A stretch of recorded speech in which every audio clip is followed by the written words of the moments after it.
As we are zooming into the second phase of this session, kindly be reminded that this session and subsequent ones will be made available so you can listen. You can listen to it again. I'm here with Vanessa, and then the topic is theology and therapy, oil and water. Are they miscible or not? So, now I'll just move straight into the next one. So, some people, based off this, all the things that we've discussed, some people want a Christian therapist. Now, what are some of the advantages and disadvantages of this?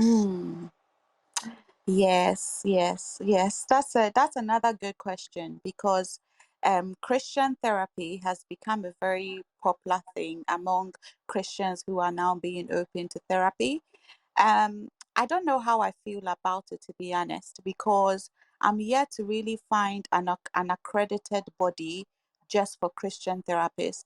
I find that a lot of people who call themselves Christian therapists are basically therapists who are Christians, because there's no sort of special training that would lead to a special qualification to be called like a Christian therapist that is accredited and regulated by a specific body, you know.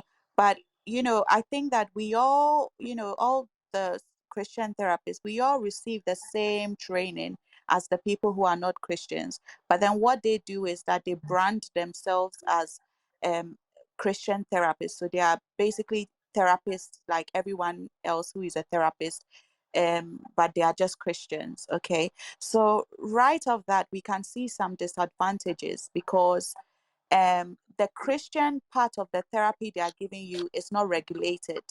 Okay, it's not regulated by any authorizing or organized or licensing body. Okay, so that means that the Christian part of the therapy they are giving you is based off their own opinion, is based off their own relationship with God, is based on their own theological leanings.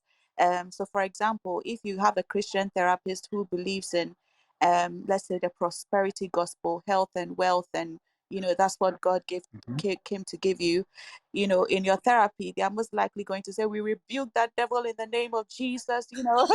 God did not die for you to be sick. But if you have a therapist who is more reformed, on the reformed, they're probably going to say, how is God going to use, show himself, in this season? How do, they might probably qualify it as your cross to carry, or the suffering you are going through, and how God can show himself in your suffering.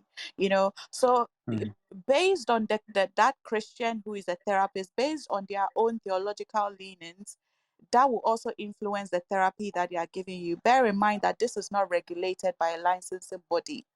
So this is really just them doing their own thing, really, by marketing themselves as Christian therapists. And also, yes, so those are some of the disadvantages, that it's not regulated.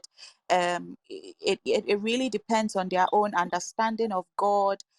It depends on their own theological leanings. It depends on, it's really their own perspective. There's no evidence based, attached to whatever sort of Christian theological stance they may take. So, for example, if you take the prosperity charismatic, what's the evidence that by giving that to somebody in therapy with this particular diagnosis is effective? Because what might happen is that you might even end up experiencing spiritual bypassing, where you end up being told that your sicknesses are the result of some sin in your life, or because you've not forgiven somebody, or because there's some curse in your family, or some generational curse, and we need to break the curse. So all of those things you have to consider when you immediately say, no, I'm not going to see a therapist unless they are a Christian. You have to think about those things. But of course, the advantages is that, they are Christian and you're also Christian. So then talking about God is not a big deal. And I think that a lot of people are afraid, in my practice, sometimes people are afraid to mention God in therapy.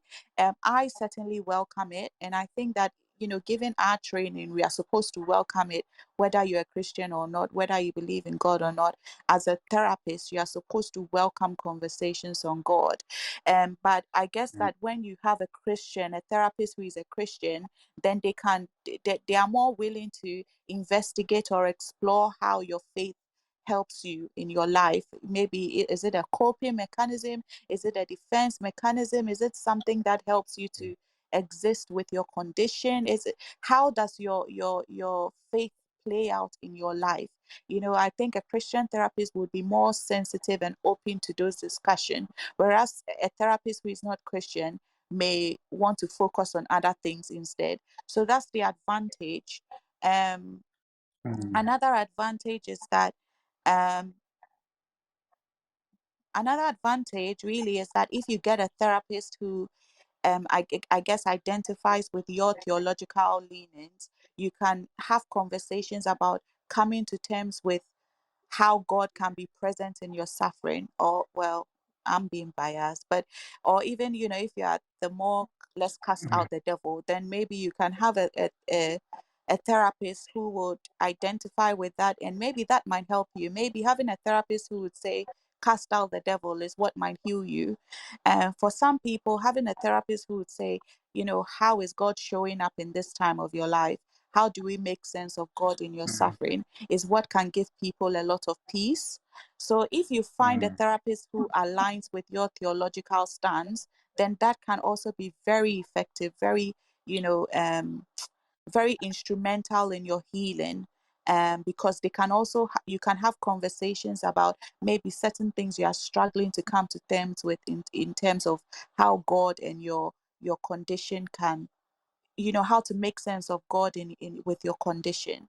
So I guess those are just sort of a summary of what the I guess advantages and disadvantages are. But I guess what I want to really drive on is that there is no really regulated or accredited or licensed body for Christian. There's not really such a thing as that. It's more people who have trained as therapists and identify as Christians. So just bear that in mind. And this is just to say that you also don't necessarily need to see a Christian to have effective therapy. Let's be careful. Like, I mean, would you, if you're going to see a doctor, would you say, unless you're a Christian, I won't get Yep, treatment from yep, you? I know, right? You won't say that. If you are dying and you really want help, you won't go and say, wait, are you a Christian? You won't say that. Yeah, In the yeah, same yeah. way, don't be so bent on I need to, this person has to be a Christian, because some of the best and fantastic therapists are not Christians. But what matters is that they have the skill, they have the look, Exactly. it's the values, it's the principles, it's the ethics. You will have a Christian therapist who will go and use you to go and preach somewhere, but an ethical therapist, Ooh. confidentiality is very important. So think about, what are the values, what sort of principles, what are their ethics? Do they regard confidentiality? Do they have boundaries? Do they have respect? You go and meet a Christian therapist and they will start telling you their whole life story instead of focusing on your problems. So you have to be, look for the principles, look for the ethics, as opposed to this person has to be a Christian. Okay, don't be disadvantaged by the resources that are out there just because you are trying to be, I guess, too careful. I guess, pray, Yeah, pray, and then try. You can always change your therapist if it's not working, but pray and then just get the help. That's the most important thing. Yeah. yeah, yeah. Yeah, I like what you just said in there, because I also hold the same view, because yeah, we learn from non-Christians all the time. We rely on non-Christians all the time, like in one way or the other. All your lecturers are not Christian. Sometimes you may have lecturers who are not Christians, but you don't walk out of the class and say, I'm not a Christian, so I'm not going to, listen to you, right? You did mention, give the example of you going to see a doctor and all. You're not going to search for those things. It's the skill in there. You did mention, I really like that. It's the skill in there. If you look even outside of the health sector, the educational sector, I give the example with the lectures, even our government sector, economic structures and everything. We learn from non-Christian organizations, non-Christian countries and then stuff like that. We go into partnership for them and think with them, sorry, and then we gain a lot of things. So the whole idea of not interacting with non-Christian is biased to me, and I find it very strange, because it is, we do that every day. I mean, like Jesus even told you, yeah, amongst, I mean, wolves in sheep clothing. Like, this is the world you're in. You don't expect everyone to be Christian. And then, like, I like what you said, that we shouldn't be disadvantaged because of what we are searching for, that I'm looking for a Christian. But I think that people are concerned on that because of certain things that they might tell them, which is not in alignment with their beliefs. But my problem is, you see that everywhere, right? You see that, you come across it everywhere, from the media, from opinions of people, from whatever bit. That to me is like you telling me that, okay, so I have no control over what I do, whatever it is that somebody tells me, then I have to do it. No. If, let's just say, right, let's just say that example, like maybe the therapist tells you that, be having sex a lot, right? You are not married. It says be having sex a lot. I mean, if you look at in science in there, I've seen some articles talking about the benefit of masturbation, right? They put it out there, and is it scientifically proven? Yeah, they have. I'm not a scientist. They've done that, right? But in that case, me as a believer, right, I'll have to hold the word of God or the wisdom of God above what has been suggested to me, which is the wisdom of this world. Now, the issue is that we don't know how to pick the fish and leave the bones, right? It's because we don't even know how to identify the fish and how to identify the bones. We don't even know that, because less Christians are getting in the word as the day goes by, and it is alarming how people are not in the word. People don't understand the scriptures. People don't read the scriptures. Like, it's terrible. I've seen that we really have a doctrine issue. We have a whole doctrine issue, a word issue. Sometimes the things that we are saying that we have issues with, like maybe in your relationship or your career, your finance, whatever bit, it's not really about that. It's because you have no understanding. You, as a Christian, you say you're a Christian, so I'm holding you to the word of God, right? This is not to I mean, everyone. We are talking about Christians who want Christian therapists, right? So if you say you're a Christian, then how will I be able to decipher? Because that's your concern. I think that that's a concern from discussions, that's why they want Christian therapy, so that they will not be influenced, I mean, with things that don't go on with their beliefs. And so you have to get in the word. You need to know what to pick, what not to pick, the wisdom of God in certain areas to override it. It has nothing to do with the person, because you are going to face it everywhere you go. When you turn on the TV, you are going to say it. You need to pick and choose. When you go to social media, on Twitter, on Twitter, on Instagram, wherever, be it TikTok, you need to pick and choose. You find that everywhere. So going to a non-Christian therapist, even if the person decides to say something that goes against your faith, you pick and choose. Now, the problem is that you don't even know what aligns with your faith or not, because you're not reading the scriptures. You don't do your devotion. You don't read the Bible. The Bible is there. The only time you probably open the Bible is when you go and sit in church. And then even with that one card, or even project it for you, you don't even open it. Like, you need to get in the word so that you can know exactly what your faith says, right? And then, like I did mention earlier, everything that I've been saying has fallen in line with what Na has said, but I'm taking it like strongly, let me put it that way, for lack of a better way, from a biblical perspective. So that means it shows us that we don't really understand what our faith is, and that is a problem. But then it's in that same vein, there's something that people also do. They go to pastors for therapy. And also, what's the relationship and boundaries between, because pastors, I know, are not Mm. therapists. We are not therapists. Yeah. Yes, there's pastoral counseling. Mm. Yes. Mm. And even with that, there has to be, I mean, you have to. That's why I hold the view. It's a personal view. That's why I hold the view that you, as a minister of the gospel, you go through some sort of seminary training, Mm. or some sort of, because in there you'll be taught pastoral counseling, Mm.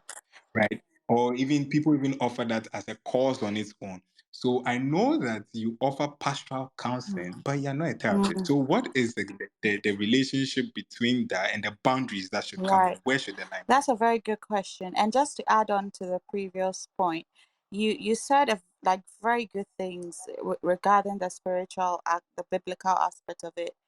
And you know, maybe pray for the spirit of discernment when you're choosing be? a therapist while you're in session. You know, ask the Holy Spirit to help you to discern what to take Yeah. and not take. But I think that a lot Mhm. of, if people really understand what goes on in the therapy session, they wouldn't have these concerns, because Mhm. Mhm. what Mhm. what you choose to discuss with the therapist is what you are bringing to them. Okay, so Mm. if I go to the therapist to say I am depressed, the therapist will say, okay, so what is going on in your life?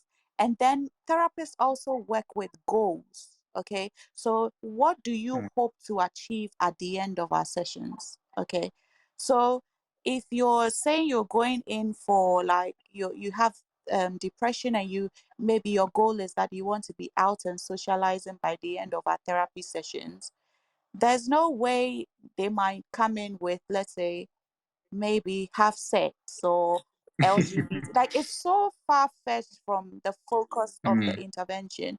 So what Yeah. your therapist is likely to tell you is based on what you are bringing into the therapy Mm. session.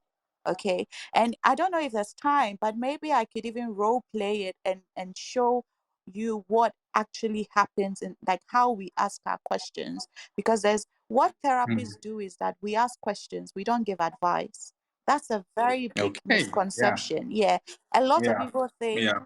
therapy is about giving advice, but therapy is about asking questions for you to think about what you're actually going through.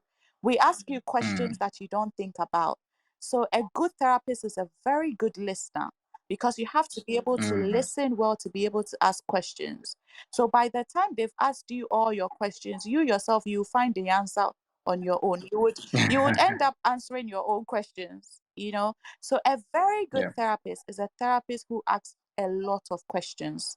They don't give you advice, they don't tell you what to do, they just ask you lots of questions to help you to be able to Mm. solve your own problems. Because what we don't want to do as therapists is to create codependency, where you feel that without the therapist you can't solve your problems. What we want Mm. to do Mm. as a therapist is to empower you to be able to realize that you have it within you to solve your problems.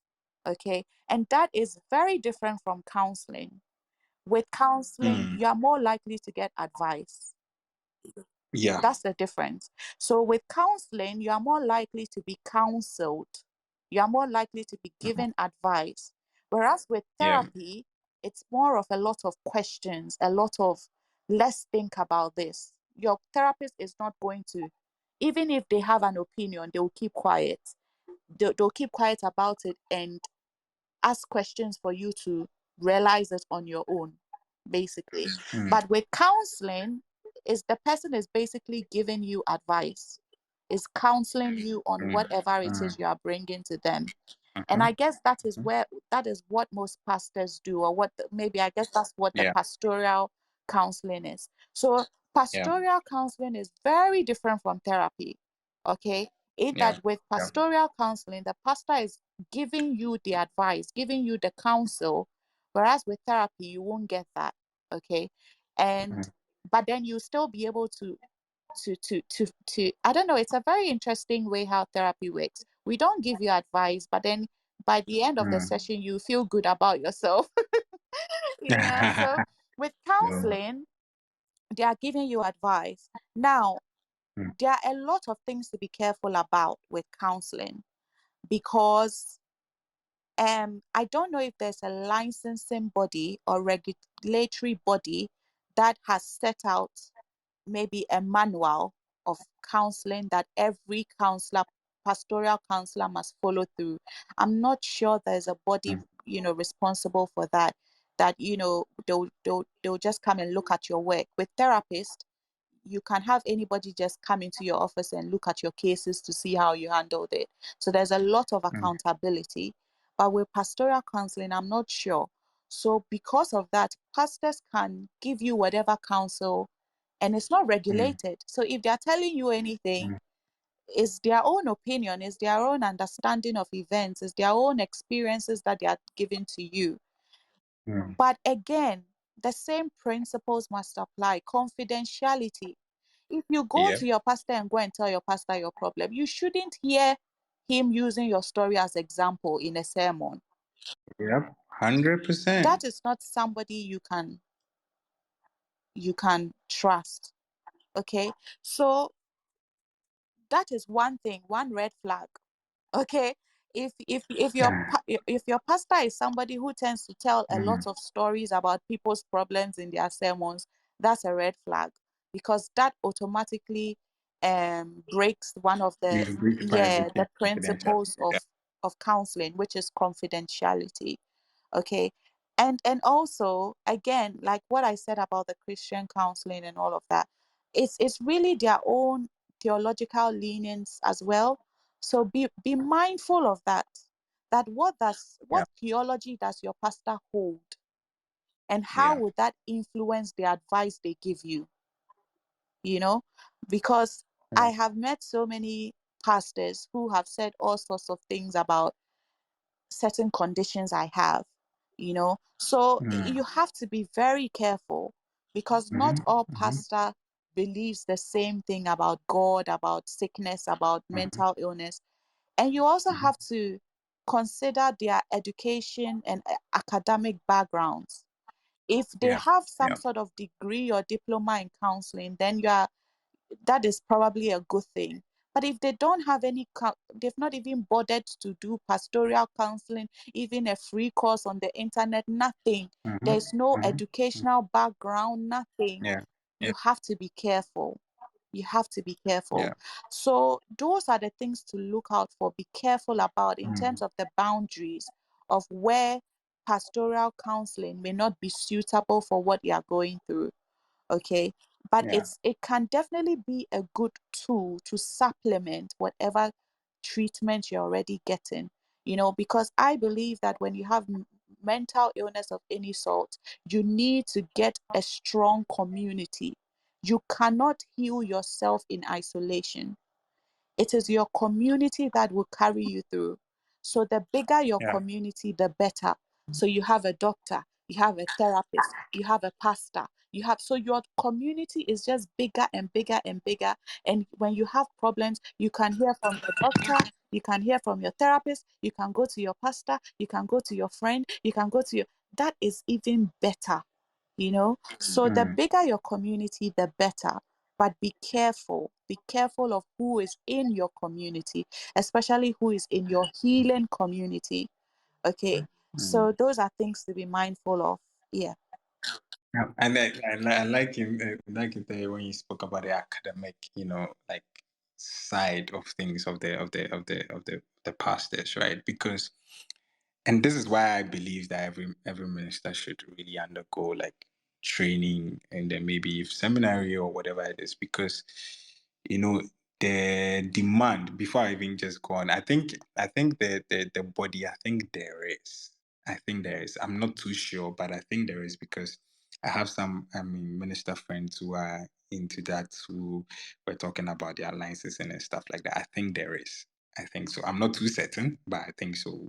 You could probably check it out online, then we'll be sure on that. But I like that side where you spoke up, because the demand on ministers now, especially in this intellectual and then technological age, is high. The knowledge demand on us is extremely high, because you have to know a little bit of everything. You might not be you're not an expert in other things. Your field is that, yes. But you have to have some sort of, like knowledge about almost everything, because Mm, different people in your congregation are coming from different walks of life. yes. You know, that like the demand on us now is way higher, especially with the knowledge demand. You would really need to read a lot, get to know certain things, learn a lot, and then that's one of the things that I always try myself to do. Humility. That I'm like, sometimes my ignorance even scares me. Like I I want to know a lot more because I don't know who is on the other end listening to me, right? Because then I need to find a way to communicate Christ in his circumstance, in her circumstance.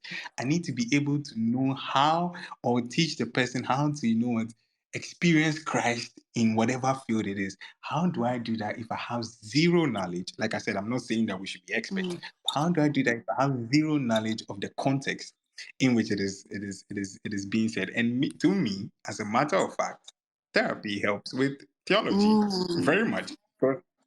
And then I'll briefly explain. That's why at the beginning, in the first part, right, I did mention about the tripartite being of how God created us to be. Even if you are taking it purely just from, the scripture point of view, God created us body, soul, spirit. And then in this New Testament, we know very well that the spirit is rejuvenated, the soul is being transformed, and then the body will be glorified. Now, the spirit that has been rejuvenated, we know that in the New Testament, we need to allow that spirit to control the soul and the body, to drive, to just be in the driving seat, because the soul and the spirit will always go hand in hand against, sort of. Right. So that's what Paul means by walk in the spirit, not in the flesh. In the flesh, they was referring to like that whole soulish realm, right? So in that same regard, this is what we Christians, we believe as Christians, the Bible tells us. So let your spirit control the soul and the body. Now, my question is, how are you going to control the soul if you don't understand it? So to me, therapy is rather even aiding us in how to carry out our theology. Like it's because it makes me understand that, okay, so I am wired this way. Okay, so maybe I have this condition, or maybe this situation, this was happening to me, blah blah blah. Then I can, from the Christian perspective or what we believe, then I can say that the Bible tells me this, that.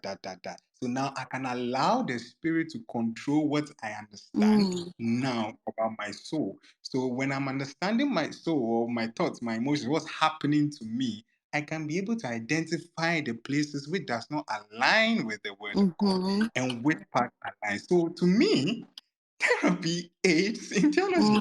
So I wonder why we are so much against it, right? So I feel like it has come to bless us. Honestly, it is like people who say that technology is evil.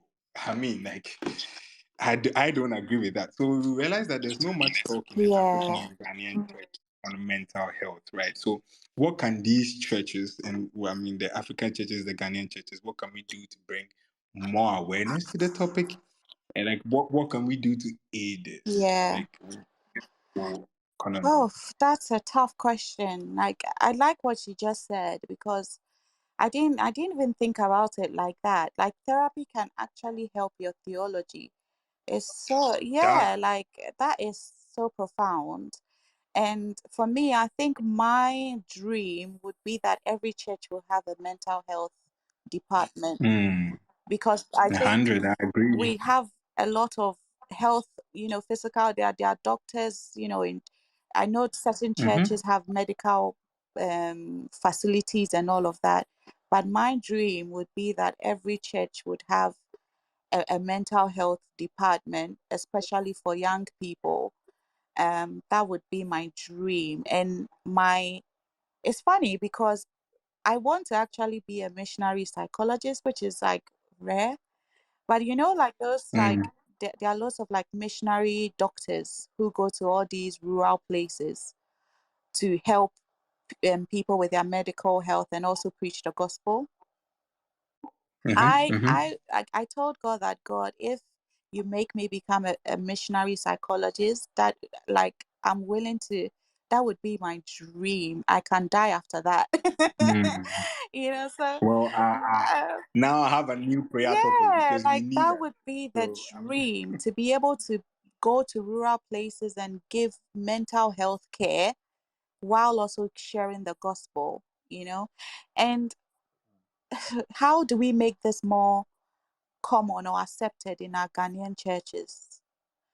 I think that it starts with the pastors, unfortunately, because Yeah. people need to hear it from the pulpit that it's okay to Exactly. seek mental Yeah. health care.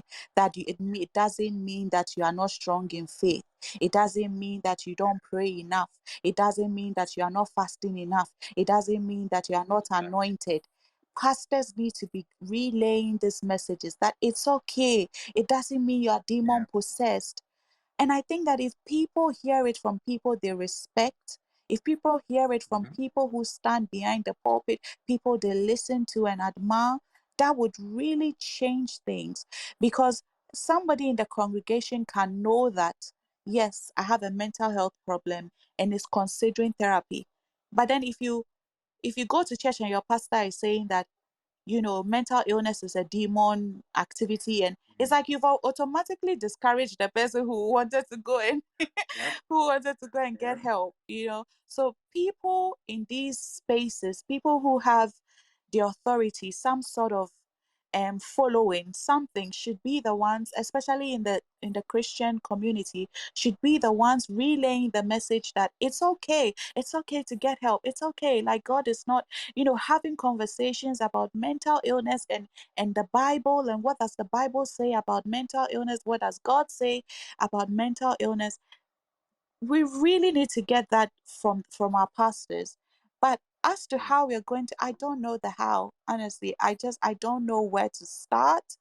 I don't know where we Yeah. can start, because there's lots of education that must happen among the clergy, among the pastoral people, and I know that I'm happy to hear that in the seminaries and did they talk on pastoral counseling. So that's a very good step, Yeah. Yeah. you Yeah. know. But the thing is, does every pastor go through seminary? Does every pastor go through, especially our Ghanaian pastors, do they go through some sort of school? So Yeah. I don't know, like pastors' conferences, can these conversations happen there? Like, but I feel that it really starts with those in authority in our churches. Um, but then what I would say is that even if you're not hearing it from your pastor, seek it out for yourself. Okay, Mm. go to God about it for yourself. It's a good thing that you are even here and listening and wanting to know. Yeah. It's a good thing. So even if you don't hear it from your pastor, seek it out for yourself. Reconcile it with God by yourself. You don't need your pastor to approve of it before you go ahead with it. You know, you don't want to have a pastor that you're always reliant on. And that's what I forgot to even mention about the boundaries of pastoral counseling, is that your pastor or pastoral counselor must not make you feel as though without them you can't solve the problem. That Yeah. is Yeah. abuse. They must not gaslight Yeah. you. They must not make you feel that Yeah. you can't, you always have to tell them your problems. Otherwise, you'll be making the Yep. wrong Yep. decision. That is a red flag.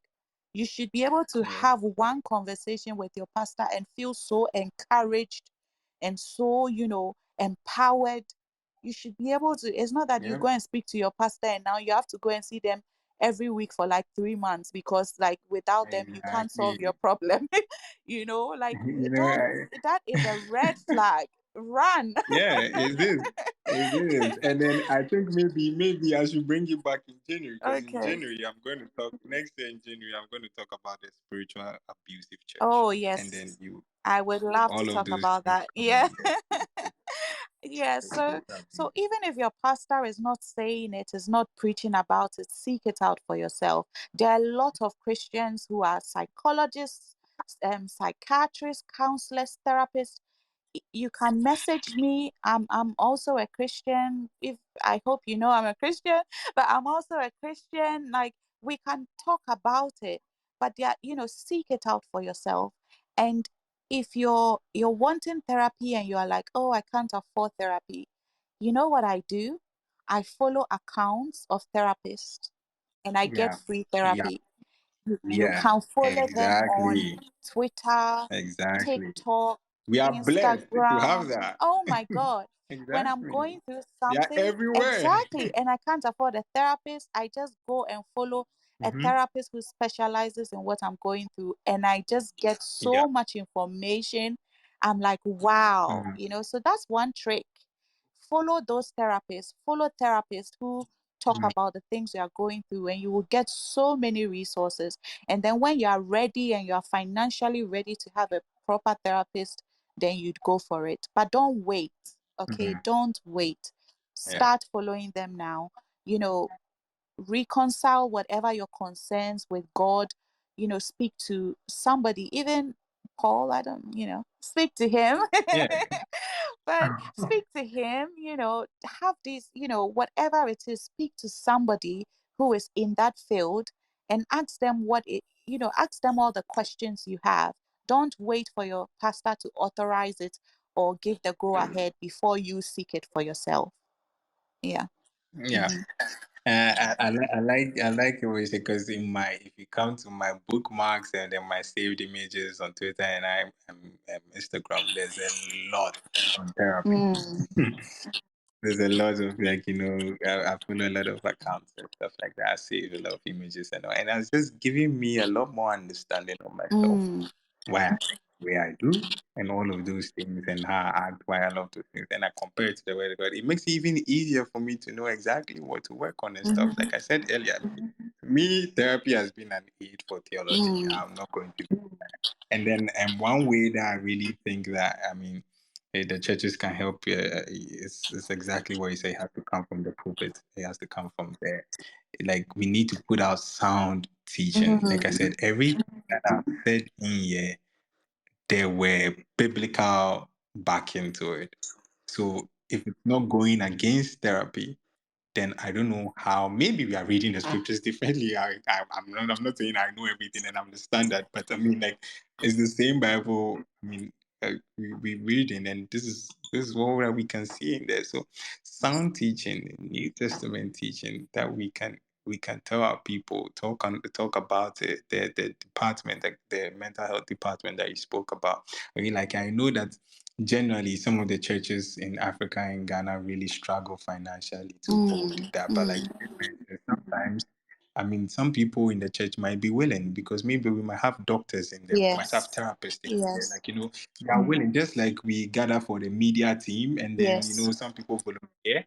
Maybe we can start with that, even if Yes. we don't have the finances to establish one like that. So before we end this session, before we go to the some because we received some questions and Can I answers. So quickly before we add go as to the well?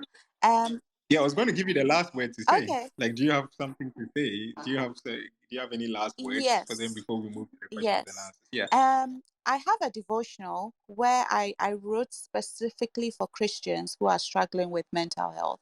So it's not a devotional for like, oh, just it's specific for people who have some sort of mental health problems or mental health conditions. It's on my website. I've modified it to fit the African Ghanaian context. So please download it for free. It's a PDF. Download it for free. And there's a lot of it's supposed to be printable. So you should be able to print it and have it like a journal. But there would come a point where you're scrolling and you see lots of blank pages. That's so that you can write down your thoughts. But don't close it yet. If you go towards the end, you see a lot of like little prayers and things and little messages I have for pastors and for Christians who are struggling with mental health and have to take medication. So please, that's a good way to start, and that can help you to sort of decide if you really want to go to therapy. But it's Mhm. free, so please take advantage of it. I also have, And the site is in your bio, right? yes, it's in my bio. Yeah. So please go ahead, download it, and give me feedback. Like, I'm so approachable, or I hope I am. Like, message me, You are. message me, tell me how it's going. Ask me for more resources if you want. I have loads of resources that I've put together, but I've just not uploaded it on the website yet. But message me. I will give you what I have. I will point you to what's out there. Um, yeah, so that's what I wanted to add. Yeah. All right, great. I'll just say that, whatever it is, if you're just joining us in the first phase of this discussion, I did mention, maybe you're a Christian in there, you're looking at what God has to say in there.